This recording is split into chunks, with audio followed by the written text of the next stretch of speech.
మనము plotted rice అంటే అటుకులు తయారు చేయాలంటే మనం వడ్లని ఇంటి దగ్గర ముందుగా ఒక రోజు ముందు నైట్ నానబెట్టుకోవాలి. నైట్ 6 నుంచి 7 గంటలు నానబెట్టిన తర్వాత ఆ వడ్లను అటుకుల మిల్లు దగ్గరికి తీసుకురావాలి. అటుకుల మిల్లు దగ్గరికి తీసుకురాగానే ఇలా మిల్లు దగ్గరికి తీసుకురాగానే ఇక్కడ పైన ఒక ఓపర్ ఉంటుంది. ఆ ఓపర్లో ఈ వడ్లను పోయాలి. ఈ ఓపర్ ద్వారా వడ్లు అనేటివి, ఈ నానబెట్టిన వడ్లు అనేటివి ఈ బాయిలర్ లోపలికి వెళ్తాయి. ఇక్కడ పక్కన ఉన్న కొట్ట బాయిలర్ లోపలికి వెళ్తాయి. ఇటు ఎడమ వైపున ఒక చిన్న ఇట్లా ఓపర్ లాగా ఉంది చూడండి, అందులో ఉనుక ద్వారా లోపలికి వెళ్తుంది. ఆ ఉనుక అనేది ఇక్కడ ఇంధనంగా పనిచేస్తుంది. అంటే వేడిని ఉత్పత్తి చేయడానికి ఉపయోగపడుతుంది. ఇక్కడ చూపించే గొట్టం ద్వారా నానబెట్టిన వడ్లు బాయిలర్లోకి వెళ్ళిపోతాయి. ఆ బాయిలర్లు ఏమవుతాయి అంటే అవి వేడిగా తయారవడం జరుగుతుంది. వేడిగా తయారవి ఇక్కడ కింద మంట చూడండి, అక్కడ తవుడు అనేది మరడం వల్ల ఆ వేడి ఉత్పత్తి అవుతుంది. ఆ వేడి వలన ఏమవుతుంది, ఆ వడ్లు అనేటివి వేడిగా అవుతాయి అన్నట్టు, వేడిగా ఉంటాయి. అంటే మెత్తగా ఉన్నట్లు వేడిగా గట్టిగా అవుతాయి. ఆ వడ్లు అనేటివి బాయిలర్కి రెండో ప్రక్కన మనం ఇక్కడ బయటికి రావడం గమనించవచ్చు. ఈ బాయిలర్కి రెండో పక్కన మనం వీటిని చిన్న చిన్న టబ్బుల్లో కలెక్ట్ చేసుకొని పెట్టుకుంటాం. ఈ విధంగా అటు నుండి ఉపయోగించిన తడి అటుకులు ఇటువైపు పొడిగా ఉన్న అటుకులాగా వస్తాయి. ఇక్కడ చూడండి బాయిలర్ తిరుగుతూ ఉంటుంది అన్నట్టు. ఆ తిరగడంలో దాంట్లోనూ ఆ తడిగాడ్లు తిరుగుతూ వేడిగా అవుతూ రెండో పక్క నుండి బయటికి వస్తాయి అన్నమాట. వీటిని కలెక్ట్ చేసిన టబ్లను ఏం చేయాలంటే లోపల ఉన్న క్రషర్ దగ్గరికి తీసుకెళ్ళాలి. ఇందులో ఒక అతను ఆ వేడిగా ఉన్న వడ్లను లోపల క్రషర్ దగ్గరికి తీసుకెళ్తున్నారు.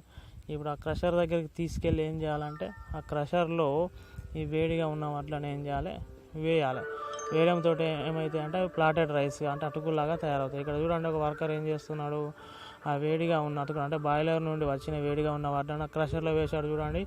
ఈ క్రషర్లో వేసిన తర్వాత అవి అందులో క్రష్ అవుతా ఉంటాయి అన్నట్టు. అంటే ఈ విధంగా 4 నుంచి 5 నిమిషాలు అందులో అవి క్రష్ అవుతుంటాయి.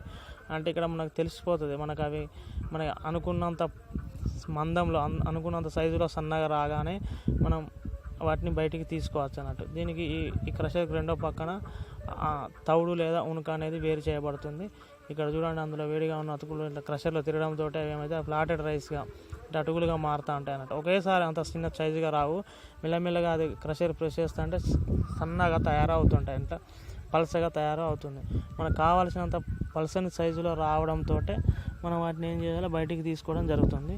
ఇదే క్రషర్లో తవుడు ఉనుక వేరు చేయబడుతుంది. ప్లాటెడ్ రైస్ ఒకవైపుకు, ప్లాటెడ్ రైస్ పైన ఉంటే తవుడు ఉనుక ఆ క్రషర్లో కిందికి వెళ్ళిపోయి ఈ పక్కకు ఈ కుడివైపు కానీ వెళ్ళిపోయి జరుగుతుంది. కుడివైపు ఇక్కడ చూడవచ్చు తవుడు ఉనుక అనేది అక్కడ కలెక్ట్ చేయబడుతుంది.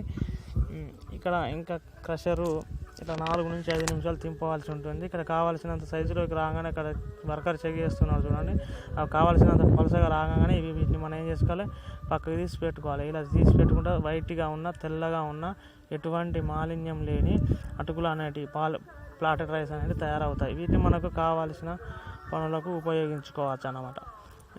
ఈ విధంగా 4 నుంచి 5 నిమిషాల తర్వాత ప్లాటెడ్ రైస్ అయిపోతే మళ్ళీ కొన్ని వేడిగా ఉన్న కొన్ని వాటిని ఆ క్రషర్లో ఉపయోగించాల్సి ఉంటుంది అన్నమాట. ఆ క్రషర్లో వేయాలి. మళ్ళీ కొన్ని పోస్తున్నారు చూడండి వర్కర్. తర్వాత ఇదే విధంగా మళ్ళీ 4 నుంచి 5 నిమిషాల తర్వాత మళ్ళీ అటుకులు లభిస్తాయి. మళ్ళీ వాటిని కూడా మనం ఇలా వేరు చేసుకోవడం జరుగుతుంది అన్నమాట.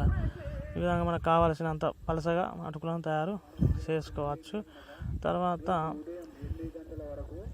ఇక్కడ పక్క